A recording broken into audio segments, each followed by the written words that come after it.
cas vous adresser tous nos remerciements pour avoir permis et facilité la tenue donc, de cet atelier de lancement. C'est un atelier qui fait suite à des directives que vous-même aviez données en tant que membre du comité de pilotage national de ce programme. Vous aviez donné donc des directives pour que, dans les délais les plus brefs, que des ateliers de lancement régionaux soient organisés dans toutes les 6 régions d'intervention, je dirais même les 7 régions d'intervention des 2 programmes. Donc aujourd'hui nous sommes à Matam, et comme l'a dit tout à l'heure Cheikh Oumar Ndiaye, mon frère, mon jeune frère, en tout cas, remercier vraiment l'autorité que vous êtes pour la parfaite organisation donc, de cet atelier. Là, tout à l'heure, nous allons vous présenter dans les détails les activités programmées ou prévues dans le cadre de ces 2 programmes. Mais je voudrais quand même insister pour dire que c'est tous ces 2 programmes qui vont travailler sur un thème qui est extrêmement important, la résilience face au changement climatique, la résilience à l'insécurité alimentaire, la résilience à l'insécurité aussi nutritionnelle. Important programme prévu pour notre région. Je suis de ceux qui pensent que notre région est sur une bonne dynamique. D'autres diraient même sur une excellente dynamique de développement. J'ai un retour d'information parfois, mais je sais que chacun d'entre vous aussi a des retours d'information, Monsieur le Président, que vous ne pouvez pas donner. Au moins, nous avons une fierté, c'est d'avoir radicalement transformé la situation de notre région pour aujourd'hui en faire une région considérée, appréciée, respectée et écoutée du point de vue des amis.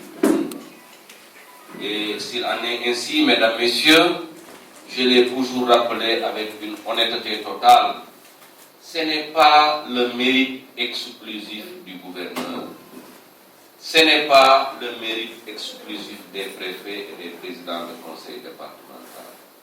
S'il en est ainsi, c'est grâce à l'engagement de chacun et de chacune d'entre nous. C'est ces efforts. En fait, il s'agit, comme vous l'avez dit, du lancement de ces 2 programmes. Moi, je coordonne le programme multinational de renforcement de la résilience à l'insécurité alimentaire et nutritionnelle au Sahel. Programme qui, en fait, constitue l'initiative du SILS et de l'État du Sénégal et qui est déroulé au niveau de 7 pays du SILS, dont le Sénégal. Alors, ce programme multinational va surtout mener des activités dans le domaine de l'agriculture, des productions végétales, dans le domaine de l'élevage et dans le domaine de la pêche et de l'aquaculture. Nous savons que la région de Matam, en fait, a beaucoup de potentialités hydrauliques, des potentialités aussi dans le domaine de l'agriculture. Et cependant, donc, pour toutes ces potentialités, il y a donc encore des difficultés à bien valoriser, donc toutes ces potentialités. Et ce programme donc vient en conformité avec le PSE, en conformité aussi avec le PRACAS au niveau du ministère de l'Agriculture et de l'Équipement rural, contribuer vraiment à renforcer cette résilience face au changement climatique.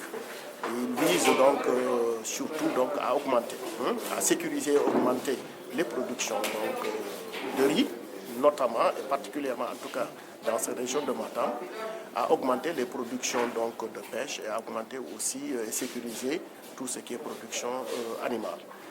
Nous allons intervenir dans un certain nombre de communes dans un premier temps, mais à terme, ce qui est visé, c'est que le projet intervienne dans toutes les communes de la région. L'insécurité alimentaire récurrente au Sénégal, DRIARS, sous tutelle du ministère de l'Agriculture et de l'Équipement rural. Et aujourd'hui, qu'est-ce que la région de Matam peut attendre de ce projet aussi important?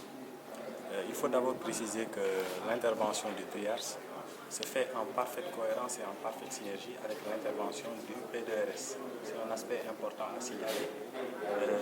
Ce que la région de Matam peut attendre de ce projet, nous pouvons en fait le résumer en deux rubriques principales.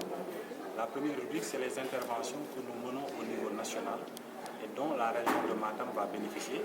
Il faut d'abord préciser que la région de Matam fait partie des 4 régions privilégiées dans lesquelles le DRIARS va intervenir en relation avec le PDRS. Au niveau national, il y aura un aspect important donc, de reconstitution du stock de semences. Nous avons prévu de produire 2 500 000 tonnes de semences certifiées dans 4 spéculations principales et 200 tonnes de semences fourragères dont la région de Matam va bénéficier certainement en partie. Nous avons prévu aussi au niveau national de produire 17 500 000 doses de vaccins, dont 10 millions de doses pour la volaille. Ces doses de vaccins, évidemment, vont bénéficier aussi à la région de Matam. Plus spécifiquement, certains ouvrages donc, de collecte des eaux, des ouvrages donc, en tout cas de collecte aussi des produits agricoles vont bénéficier directement à la région de Matam, parce qu'il est prévu par exemple la constitution de 2 centres agrobusiness en prestation de services mécanisés, la construction de 6 parcs à vaccination, la construction de 5 magasins de stockage de produits céréaliers, la constitution de 5 magasins de stockage donc, de produits, autant pour moi, de semences fourragères, etc. Donc il y a plusieurs activités qui vont être déclinées, mais encore une fois, ces activités se feront en synergie avec le PDRS pour qu'il y ait un maximum d'impact au profit des populations bénéficiaires.